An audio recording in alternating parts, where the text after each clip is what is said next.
Yeay. Nah. Oke. Baiklah, aku sakit. Boleh ya? Boleh? Ya. 3, 2. Semangat pagi semuanya. Masih ada semangat? Semangat dong. Oke.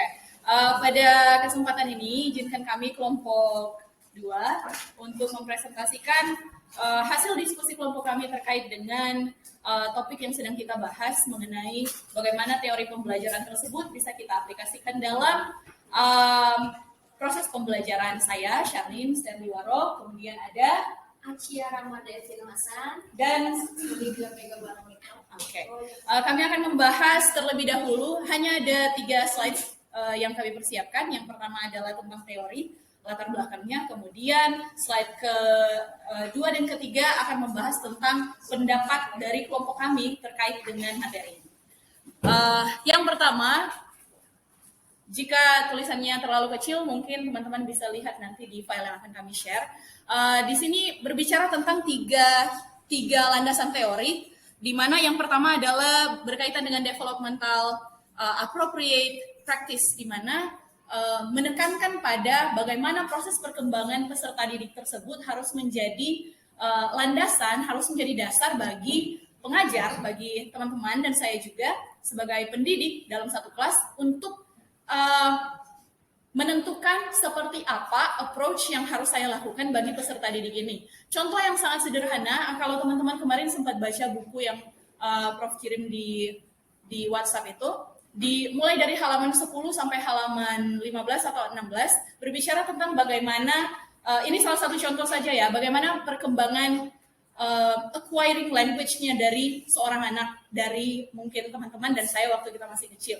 Di bagian awal tahun-tahun kehidupan kita akan acquire first language terlebih dahulu, dan itu menurut buku tersebut dicatatkan bahwa itu berkembangnya tahap demi tahap, dan perkembangannya itu berkelanjutan, mulai dari bubbling, mulai dari mama, papa, dada, sampai usia di mana manusia bisa acquire language seperti halnya orang dewasa berbicara. Anak saya umurnya sekarang 5 tahun dan saya mencoba untuk berbicara dengan anak saya ini dengan metode berbicara dengan orang dewasa. Jadi saya bilang, saya selalu bertanya why. Selalu bertanya why untuk semua kegiatan yang dia lakukan, dan itu memicu dia untuk berpikir kritis. Nah, dasar teori ini akan membantu guru untuk menempatkan, untuk mengetahui dasar perkembangan dari siswa tersebut. Kemudian yang kedua, teman-teman boleh sambil buka video yang sudah dikirim, sambil saya menjelaskan. Video yang saya kirim pada link YouTube tersebut adalah tentang bagaimana paradigma pendidikan yang berdasarkan dengan culture.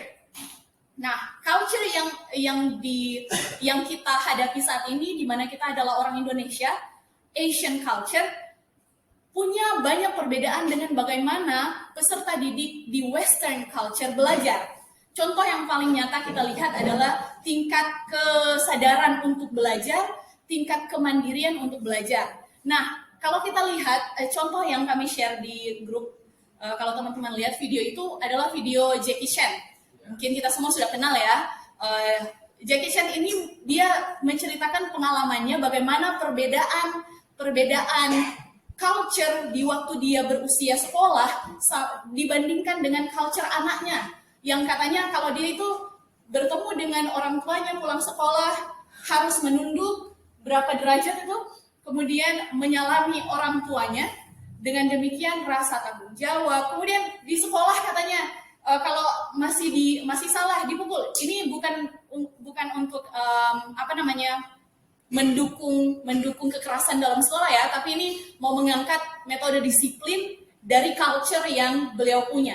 Nah, dibandingkan dengan apa yang anaknya punya sekarang, when he arrived at home, anaknya lagi duduk, lagi berpangku kaki dan tangan, hi bro, welcome, like that. Dan itu tidak pernah diterima di culture yang dimiliki oleh Jackie Chan waktu dia masih muda. Nah, mungkin culture seperti inilah yang membentuk anak didik kita. Culture seperti inilah yang mungkin menjadi dasar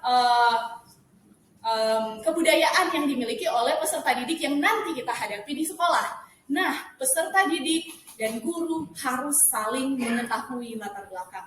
Latar belakang ini akan membantu guru untuk memanage bagaimana cara dia approach kepada siswa. Dan teori yang terakhir adalah teaching at the right level.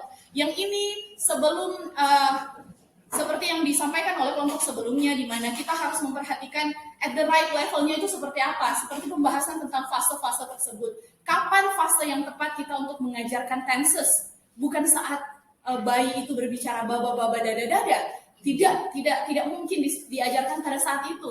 Tapi kenapa anak kecil bisa berbicara bahasa Inggris dengan lancar dibandingkan orang dewasa yang sebelumnya tidak memiliki latar belakang pengetahuan itu? Nah, teaching at the right level, teori ini akan mendukung bagaimana cara kita sebagai guru untuk mengklasifikasikan peserta didik kita sesuai dengan kemampuan belajarnya, kesiapan belajarnya pada level yang tepat, dan cara pendekatan kita bisa berbentuk pendekatan berupa materi, meskipun dalam tema yang sama, namun teknik penyampaiannya berbeda, atau proses dan produk yang berbeda yang disampaikan oleh siswa yang kita harapkan untuk siswa produksi. Nah, berikut ini teman-teman saya akan menyampaikan bagaimana pendapat kami terkait 8 pertanyaan yang kita bahas.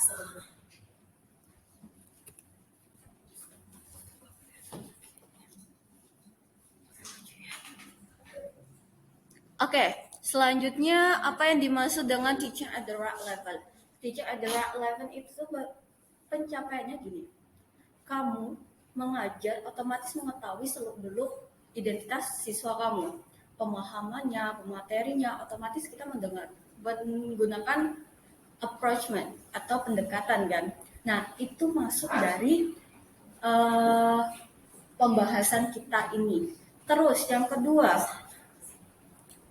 mengapa capaian pembelajaran dirumuskan per fase? Nah, ingat nggak sih kalau dulu zaman kita itu mulai sekolah dari TK. TK itu adalah fase pertama kita. Tapi sekarang anak di bawah umur 1 tahun, setidaknya 8 bulan, mereka sudah memulai fase itu. Fase capaian pembelajaran mereka. Itu dalam artian fondasi awal mereka dalam pembelajaran. Kalau umur kurang dari 1 tahun sampai 2 tahun itu biasanya mereka lebih ke sensorik dan motoriknya. Habis itu masuk ke PAUD berarti cara pembicaraannya, habis itu bagaimana mereka ke temannya, sosialisasinya.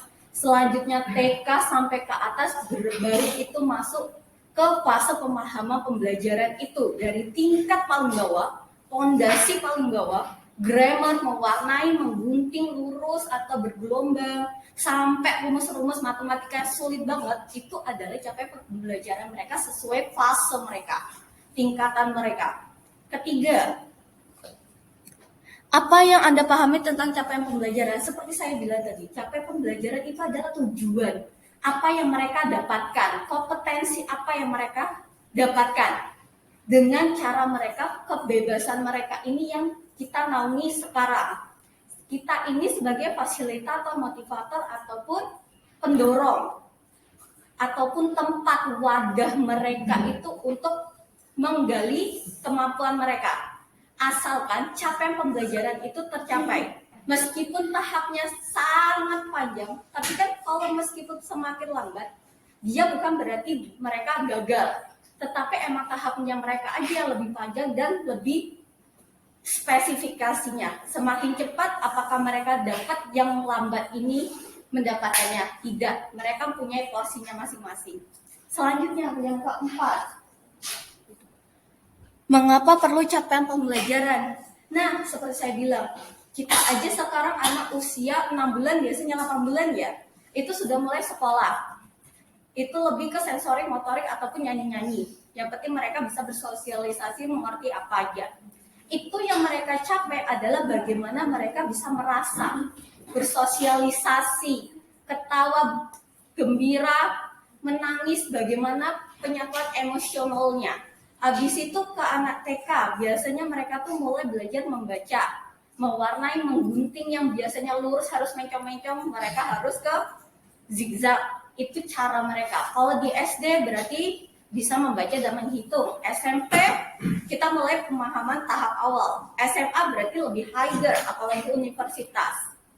Dengan tahapan itu, capaian pembelajaran, tujuan pembelajaran mereka itu tercapai. Baik dalam internal, yang internal itu berarti jati diri kita, adab kita, perilaku kita, dengan asas mandiri ataupun menghargai sesama orang ataupun diri kita, maupun eksternal yaitu pembelajaran matematika, bahasa Indonesia, dan lain-lainnya. Begitu selanjutnya dilanjutkan oleh Pak Acia. Baik, terima kasih. Baik, terima kasih. Untuk pertanyaan selanjutnya, apa yang dimaksud dengan menyesuaikan pembelajaran dengan situasi dan lingkungan belajar yang ada? Mungkin sudah kita pelajari bersama ya, bahwa pembelajaran saat ini bukan kita yang menentukan, tapi semuanya berpusat pada peserta didik. Dengan demikian, kita perlu menyesuaikan dengan keadaan peserta didik kita yang berbeda-beda. Entah itu berbeda gaya belajarnya, berbeda minatnya. Kemudian juga kita perlu mempertimbangkan lingkungan belajar yang kondusif untuk para peserta didik. Dengan demikian, apa yang dimaksud dengan hal tersebut yaitu berkaitan dengan pembelajaran berdiferensiasi.